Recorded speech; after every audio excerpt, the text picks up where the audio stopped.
महाभारत भाग 8। कर्ण। पांडवों ने पहले कृपाचार्य से और बाद में द्रोणाचार्य से अस्त्र शस्त्र की शिक्षा पाई। उनको जब विद्या में काफी निपुणता प्राप्त हो गई तो एक भारी समारोह किया गया जिसमें सबने अपने कौशल का प्रदर्शन किया।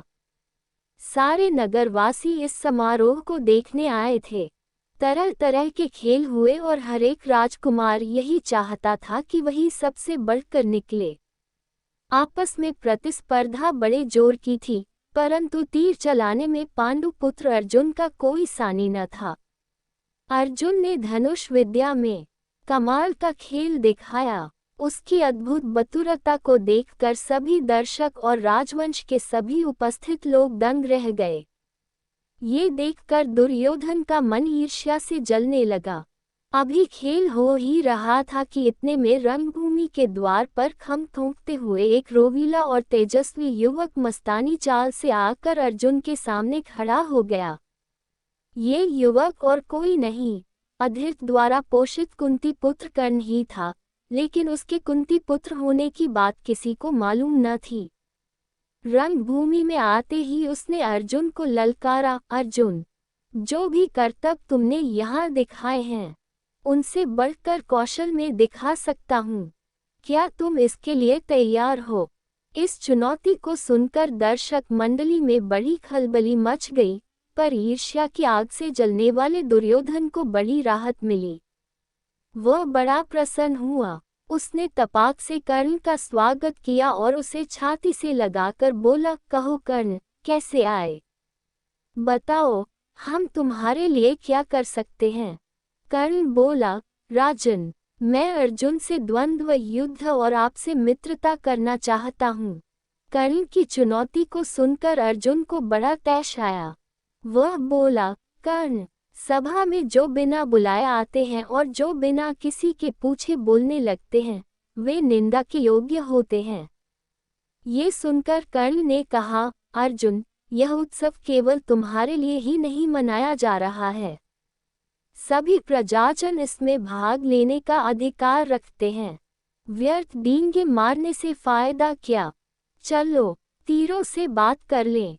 जब कर्ण ने अर्जुन को यो चुनौती दी, तो दर्शकों ने तालियां बजाए। उनके दो दल बन गए। एक दल अर्जुन को बढ़ावा देने लगा और दूसरा कर्ण को। इसी प्रकार वहां इकट्ठी स्त्रियों के भी दो दल बन गए।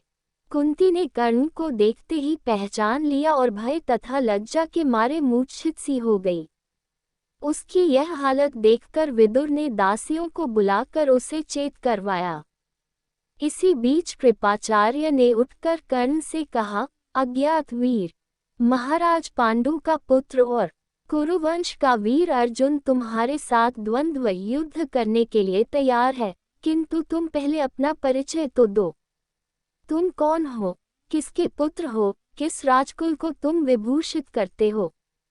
द्वंद्व युद्ध बराबर वालों में ही होता है। कुल का परिचय पाए बगैर राजकुमार कभी द्वंद्व करने की तैयार नहीं होते। कृपाचार्य की यह बात सुनकर कर्ण का सिर झुक गया। कर्ण को इस तरह देखकर दुर्योधन उठ खड़ा हुआ और बोला, अगर बराबरी की बात है तो मैं आज ही कर्ण को अंगदेश का राजा बनाता हूँ। ये कहकर दुर्योधन ने तुरंत पितामह भीष्म एवं पिता धृतराष्ट्र से अनुमति लेकर वहीं रणभूमि में ही राज्याभिषेक की सामग्री मंगवाए और कर्ण का राज्याभिषेक करके उसे अंगदेश का राजा घोषित कर दिया।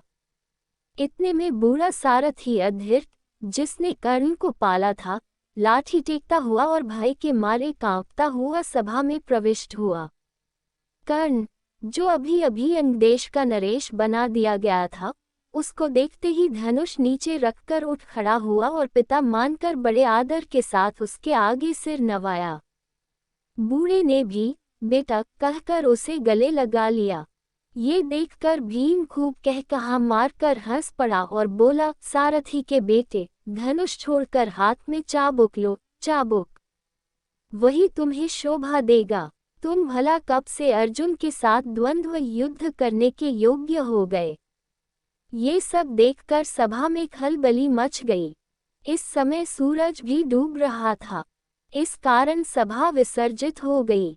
मशालों और दीपकों की रोशनी में दर्शक वृंद अपनी अपनी पसंद के अनुसार अर्जुन, कर्ण और दुर्योधन की जय बोलते जाते थे।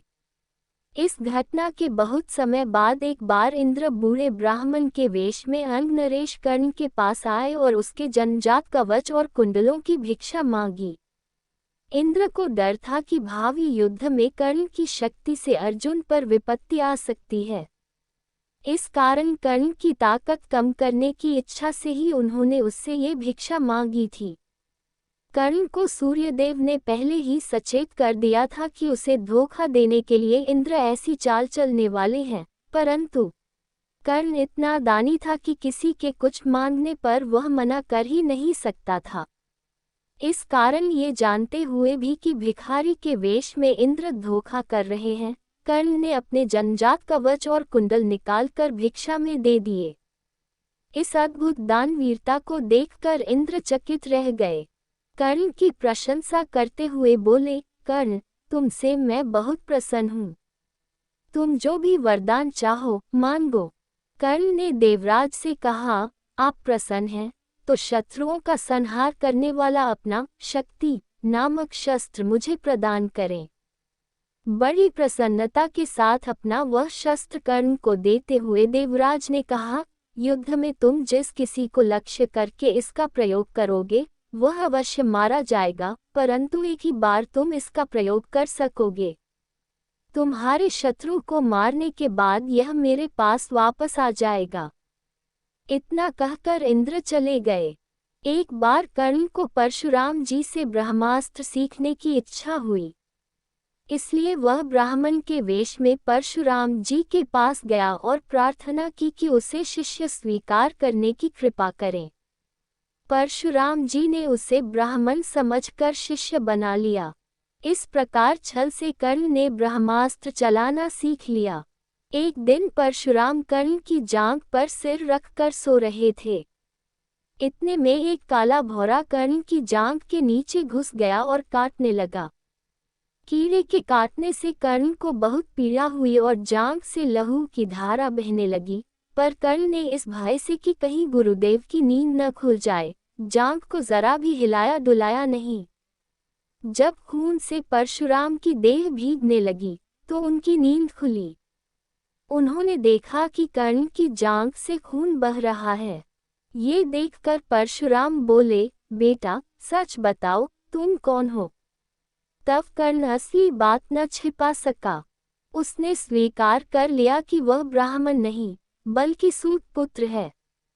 ये जानकर परशुराम को बड़ा क्रोध आया, अतः उन्होंने उसी घड़ी कर्ण को शाप देते हुए कहा, चूंकि तुमने अपने गुरु को ही धोखा दिया है, इसलिए जो विद्या तुमने मुझसे सीखी है वह अंत समय में तुम्हारे किसी काम न आएगी।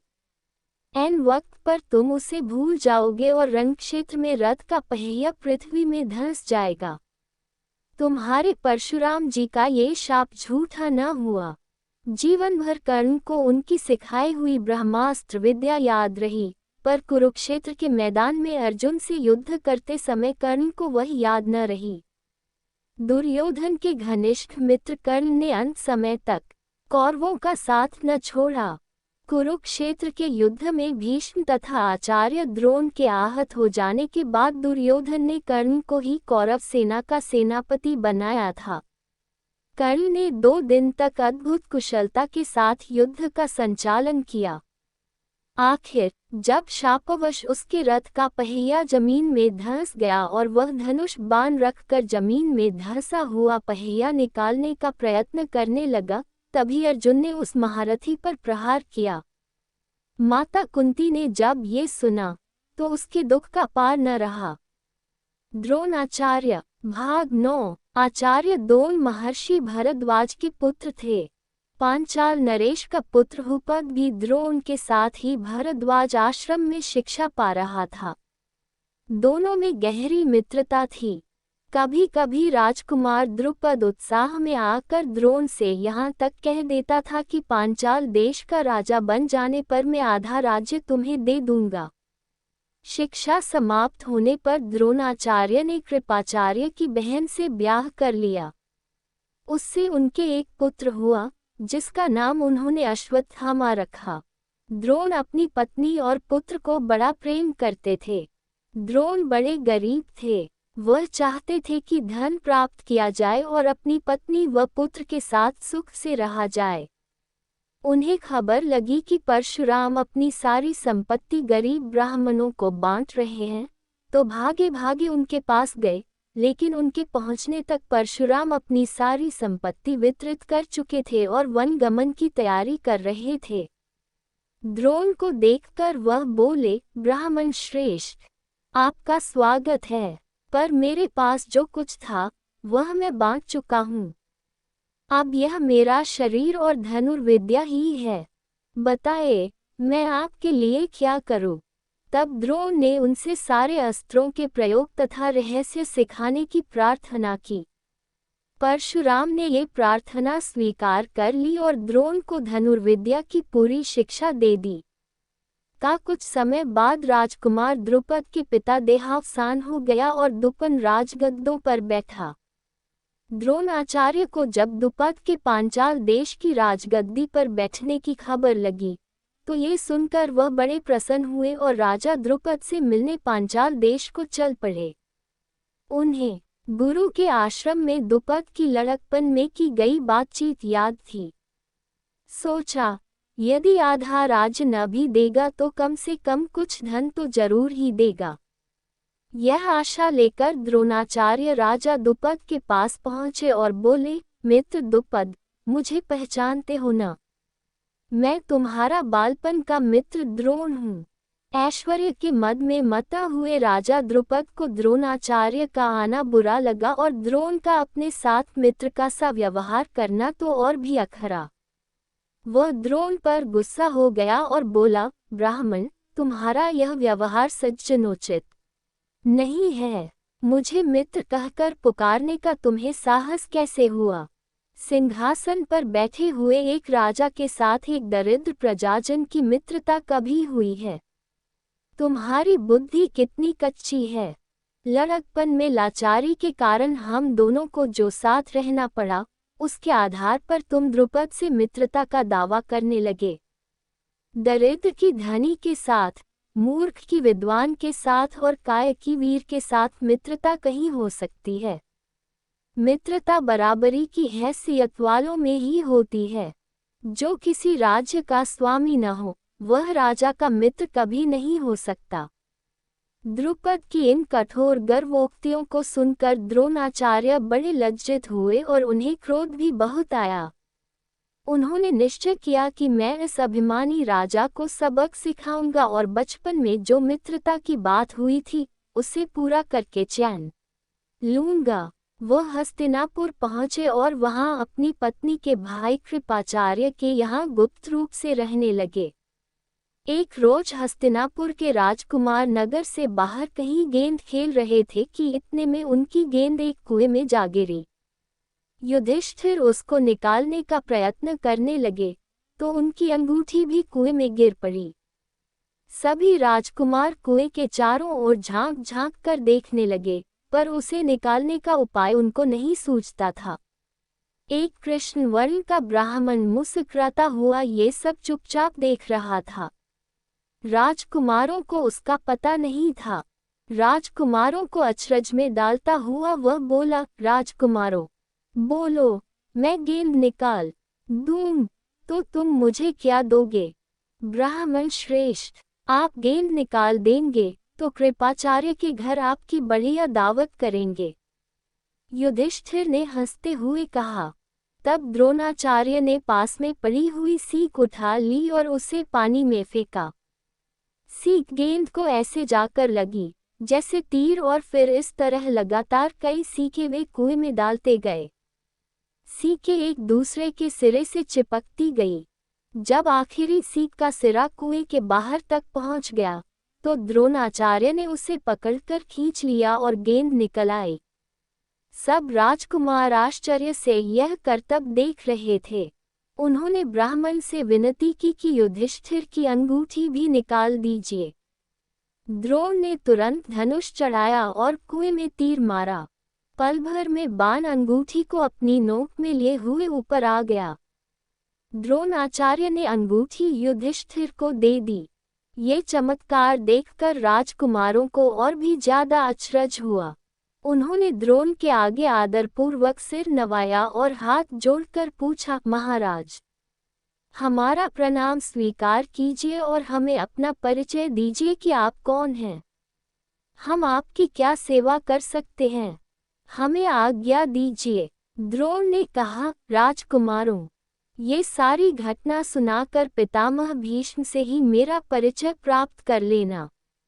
राजकुमारों ने जाकर पितामह भीष्म को सारी बात सुनाई तो भीष्म ताड़ गए कि हो न हो वे सुप्रसिद्ध आचार्य द्रोण ही होंगे। ये सोचकर उन्होंने निश्चय कर लिया कि अब से राजकुमारों की अस्त्र शिक्षा द्रोणाचार्य के ही हाथों पूरी कराई जाए। बड़े सम्मान से उन्होंने द्रोण का स्वागत किया और राजकुमारों को आदेश दिया कि वे गुरु द्रोण से ही धनुर्विद्या सीखा करें। कुछ समय बाद जब राजकुमारों की शिक्षा पूरी हो गई तो द्रोणाचार्य ने उनसे गुरु दक्षिणा के रूप में पांचाल राज द्रुपद को कैद कर लाने के लिए कहा। उनकी आज्ञानुसार पहले दुर्योधन और कर्ण ने द्रुपद के राज्य पर धावा बोल दिया, पर पराक्रमी द्रुपद के आगे वे न ठहर सके, हार कर वापस आ गए। तब द्रोण ने अर्जुन को भेजा। अर्जुन ने पांचाल राज की सेना को तहस नहस कर दिया और राजा द्रुपद को उनके मंत्री सहित कैद करके आचार्य के सामने ला खड़ा किया। द्रोणाचार्य ने मुस्कुराते हुए द्रुपद से कहा, हे वीर, डरो नहीं, किसी प्रकार की विपत्ति की आशंका न करो। लड़कपन में तुम्हारी हमारी मित्रता थी, साथ साथ खेले कूदे उठे बैठे। बाद में जब तुम राजा बन गए तो ऐश्वर्य के मद में आकर तुम मुझे भूल गार और मेगा अपमान किया। तुमने कहा था कि राजा ही राजा के साथ मित्रता कर सकता है, इसी कारण मुझे युद्ध करके तुम्हारा राज्य छीनना पड़ा, परंतु मैं तो तुम्हारे साथ मित्रता ही करना चाहता हूँ, इसलिए आधा राज्य तुम्हें वापस लौटा देता हूँ, क्योंकि मेरा मित्र बनने के लिए भी तो तुम्हें राज्य चाहिए न, मित्रता तो बराबरी की हैसियत वालों में ही हो सकती है।